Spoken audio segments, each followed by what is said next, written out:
Machine வந்து full clean தான் இன்னைக்கு பார்க்க போகிறோம். ஃபஸ்ட்டு இந்த கேப்பை ஓப்பன் பண்ணிங்க. கொஞ்சம் கேர்ஃபுல்லா ஓப்பன் பண்ணுங்க. ஆக்சுவலா நான் பண்ணும்போதே கொஞ்சம் லைட்டா தம்பிங்ல கொஞ்சம் லைட்டா வெட்டிக்கிச்சு. ஸோ கேர்ஃபுல்லா இருங்க. அதுக்கப்புறம் இந்த ஸ்க்ரூவ ரிமூவ் பண்ணுங்க.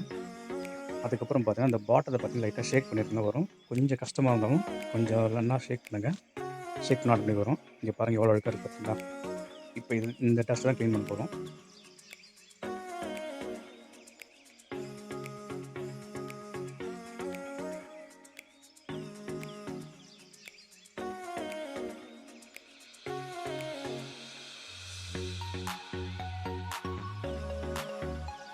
இது எல்லாமே வச்சு நம்ம ப்ரஷ்ஷ க்ளீன் பண்ணலாம். அப்புறம் இதுவும் ரிமூவ் பண்ணிடுங்க.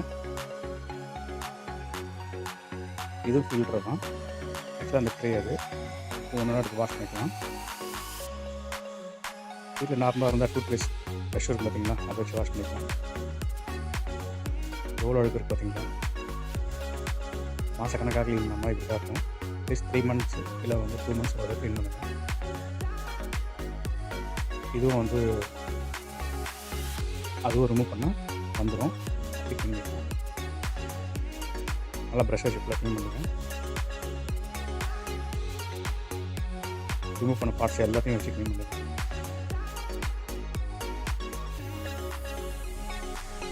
வாஷிங் மிஷின் பாட்டில் எவ்வளோ அழுக்கு இருக்கு பார்த்தீங்களா? இதுவும் ஃபுல்லாத்தையும் க்ளீன் பண்ணுங்க. க்ளீன் பண்ணி அப்புறம் தண்ணி ஊத்தி வாஷ் பண்ணுங்க. அப்புறம் ஒரு பார்ட்ஸும் நீங்க ரிமூவ் பண்ண பார்ட்ஸ் எல்லாத்தையும் ஒண்ணொண்ணா ஃபிக்ஸ் பண்ணுங்க.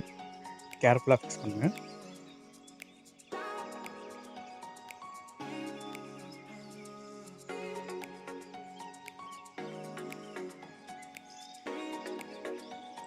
இந்த ஸ்க்ரூ நல்லா டைட் பண்ணிடுங்க. எப்படி ரிமூவ் பண்ணீங்களோ அதே மாரி டைட் பண்ணா போதும்.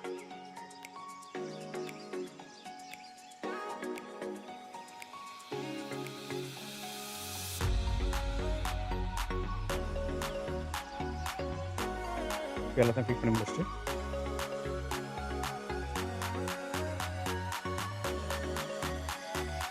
ட்ரம் கிளீனர்னு சொல்லிட்டு ஆன்லைன்ல பர்ச்சேஸ் பண்ணேன்.